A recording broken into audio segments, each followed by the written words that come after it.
Zachim Nafkav Gimel.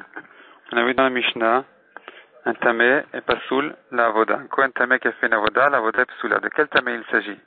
Est-ce qu'il s'agit d'un tamé betoumat sheretz, donc qui a touché une souris morte par exemple? Sa touma est une touma légère qui ne dure qu'un jour, qui se termine au soir. Ou bien il s'agit d'un tamé qui est tamé betoumat met, une longue touma qui dure 7 jours. Viennent les iknei de Rome et disent que notre Mishnah ne parle que d'un tamé sheretz. Seul le tamé sheretz, sa avoda est psoula. Mais s'il a une plus grande encore touma que celle-là, comme un tmemet, sa avoda est kshera. Donc c'est un peu le contraire de la svara simple, mais l'explication est très simple. C'est que nous avons une halakha très claire, qui dit que si la majorité du tibour sont tmeim, betoumat met, donc si la majorité du klal Israël sont tmeim, betoumat met, on amène les korbanot, même betouma.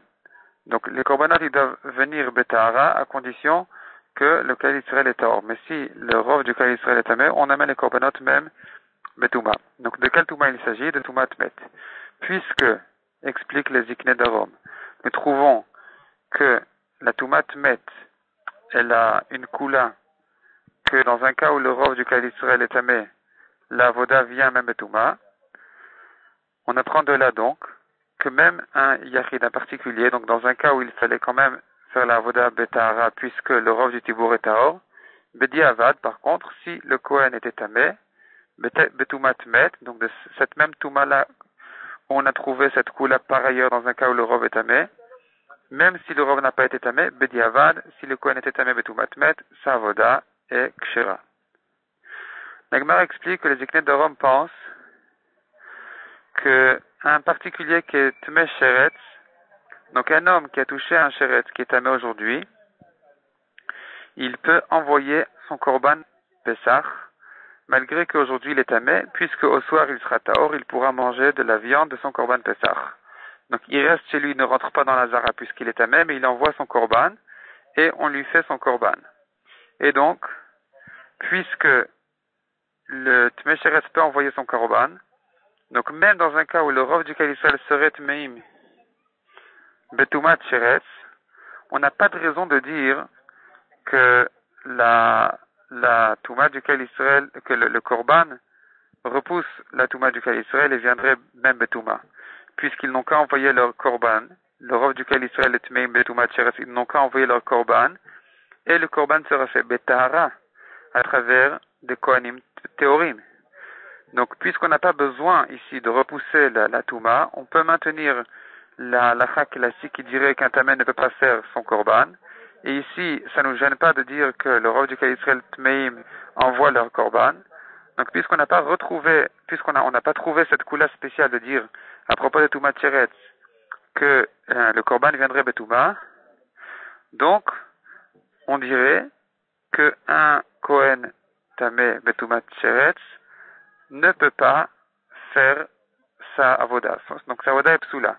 Tandis que le tmemet où on a trouvé cette koula par ailleurs, dans le cas où le rov sont tmeim, donc le kohen tamé peut bediavad ça, s'il a fait sa avoda est kshera. La Gemara explique encore que les iknei de Rome pensent que la lacha est que bediavad, si on a un tmemet à envoyer son korban, Pesach, même un particulier, le korban est kasher. Donc tout ce que la Torah dit de faire Pesach Sheni, c'est que le Chatchila, Bediavad, s'il a envoyé son korban, le korban est kasher. Donc, puisque on a trouvé à propos de celui du propriétaire du korban, qu'il peut faire son korban Betouma, de la même manière le Kohen, Bediavad, s'il a fait le korban Betoumat Met, le korban est kasher. Vient Resh Lakish et objecte aux iknei de Rome. Resh Lakish demande, il fait un kalvachomer qui contredit la lacha des iknei de Rome. Son kalvachomer est le suivant. Si déjà, un tamé betoumat sheretz, qui peut lechatchila envoyer son korban Pesach, malgré tout, un Kohen qui est tamé de la même Touma Cheretz, même Bediavad, sa voda est psoula. Donc, un korban Pessah, qui, un tmemet, qui, les Khatrila ne veut pas envoyer son korban Pessah, si c'est pas un rov du Kal Israël, quel va chomer que le Kohen, s'il est tmemet, eh bien, sa voda devrait être psoula. Donc, comment comprendre la lacha des Iknei d'Arom qui disent qu'un Kohen tmemet qui a fait sa voda est kshera? Deuxième question que la Gemara demande. La Gemara pose une deuxième question sur les Iknei d'Arom. Donc déjà, la première objection de Resh Lakish reste en Kushia. Deuxièmement, la Gemara objecte à partir d'une braïta, d'une halakha qui dit que le tzitz que porte le Kohen Gadol sur son front a pour particularité qu'il est meratzé, c'est-à-dire que s'il y a un korban qui a été fait betouma, vient le tzitz et exauce le korban et c'est fait que le korban soit accepté. Donc ça c'est la force du tzitz qui est meratzé, donc il rend kasher les korbanot qui ont été faits betouma tagouf. De quoi il s'agit? La Gemara explique qu'il s'agit a priori d'un propriétaire qui envoie son korban et qui a besoin donc du tzitz pour rendre le korban kasher. Un propriétaire tamé qui envoyait son korban, le tzitz rend quand même le korban kasher. Donc on voit d'ici qu'on n'aurait pas pu envoyer sans le tzitz. Même le tzitz, ça ne rend kasher que bediavad. Mais on n'a pas le droit d'envoyer, un propriétaire tamé ne veut pas envoyer son korban quand il est tamé. Contrairement à ce que les Iknei d'Arom ont dit, que même betoumat met, un homme peut envoyer son korban Pessah. Et c'était d'ailleurs sur ça que se basait toute la lacha des Iknei d'Arom qui disait que de la même manière que le propriétaire peut envoyer son korban quand il est tamet memet, de la même manière le Kohen quand il est memet, sa voda bediavad et kshera. Or ici on voit qu'il y a besoin du tzitz pour être meratze bediavad. Il y a besoin du tzitz pour rendre le korban kasher, mais on n'aurait pas le droit d'envoyer son korban quand on est tamé. La Gemara répond, ici il ne s'agit pas d'un propriétaire tamé qui aurait envoyé son korban. Celui-ci aurait pu l'envoyer même sans le tzitz, bediavad. Il s'agit ici, par contre, d'un Kohen tamé. Le Kohen tamé, lui, comme on l'a vu, le Kohen tamé, il est pas soul, et il y a besoin donc du tzitz pour rendre son korban kasher. La Gemara ajoute là-dessus que Rami Bar Chama n'est pas d'accord avec les Iknei d'Arom, puisque Rami Bar Chama avait un safek. Le safek de Rami Bar Chama était à savoir, dans un cas où un Kohen a un safek, a un doute, est-ce qu'il est tamé ou pas tamé, betoumat met, est-ce que son korban est kasher ou pas? Or, selon Iknei d'Arom, on a vu ici que le titre rend le korban kasher, même si le Kohen est vadaï tamé betoumat met. Kalvachomer, que si le Kohen n'a qu'un safek, s'il est tamé, que évidemment, que son korban, que le titre rend le korban kasher. Donc, puisque Rami Bar Chama se demande, dans un cas de safek, est-ce que le titre rend le korban kasher, on voit de là que Rami Bar Chama pense que dans un cas de vadaï, donc dans un cas où le Kohen sait qu'il était tamé, le titre ne rend pas le korban kasher.